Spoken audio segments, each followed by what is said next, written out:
Bine v-am regăsit la o nouă ediție. Este clar că avem mulți dușmani,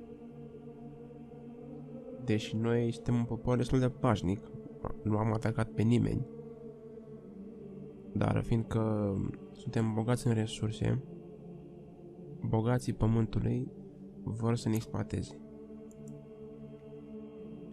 România este în acest moment cea mai mare miză a ocultiștilor după distrugerea Iugoslavei. Suntem extrem de bogați în resurse.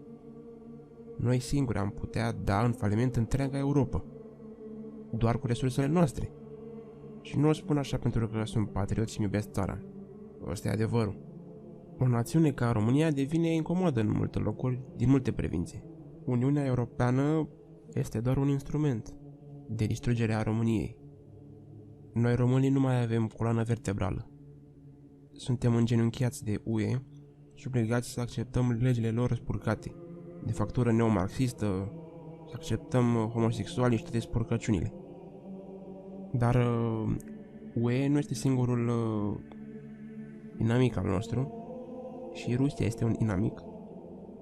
Deși Uniunea nu suportă Rusia, am putea spune că există totuși o relație de amiciție între Rusia și UE, din simplu motiv că și UE și Rusia vor să distrugă România. Românul trebuie să înceteze cu ideea asta că suntem prieteni buni cu bulgarii, cu sârbii, cu nu știu ce. Nu. Ne putem încrede doar în Dumnezeu și atât. Că vă spun sigur, dacă un război va începe și suntem înfrânți de Rusia, iar armata noastră este distrusă, să fiți siguri că rușii cu bulgarii vor împărți Dobrogea în două, sârbii ne vor lua restul Banatului și ungurii Transilvania. Vom ajunge ai nimănui. Trebuie să încetăm să mai fim pro-american, pro-vest, pro-UE, ci să fim pro-România. Și atât.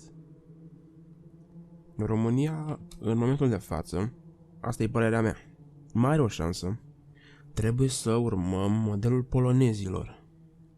Să alungăm afară străinii, să folosim resursele pentru noi, în folosul nostru, și să ne ridicăm singuri.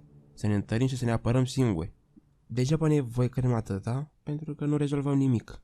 Nu ne putem baza pe nimeni. Omul e pervers. Te înjunghi pe la spate. Dar Dumnezeu ne va fi mereu alături. România trece prin cea mai grea perioadă pentru menținerea statului unitar. Suntem atacați din toate părțile. Bulgarii râvnesc la nordul Dobrogei. Rușii vor să-și mențină dominația asupra Republicii Moldova. Maghiarii secui vor autonomie, care ulterior va duce la dezmembrarea Transilvaniei de România. Vi se pare o coincidență cum de multe investiții din Occident sunt făcute în Transilvania și aproape mai deloc în restul României? În multe orașe din Transilvania, infrastructura rutieră este mult mai bună decât în alte părți ale țării.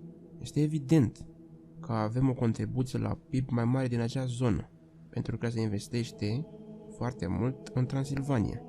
Se dorește dezbinarea Transilvaniei de România. Încet și foarte ușor se creează așa o divergență între români. Bucureștenii urăsc moldovenii, moldovenii răspund bucureștenilor, ardelenii nu suportă bucureștenii.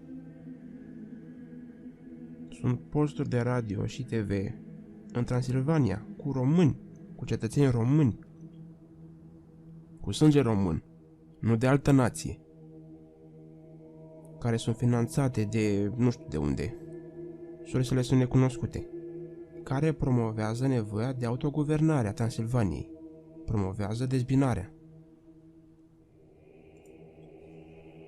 Pe lângă dezbinarea teritorială, s-a urmărit și distrugerea abilității de apărare a României pe timpul domnitorilor noștri, care strângeau câteva mii de ostași, distrugeau armate de zeci de mii. Iubirea de țară îi motiva să meargă să-și apere țara, chiar dacă riscau să moară. Noi acum ce facem? Ne plângem, stăm ca fraierii și acceptăm sclavia.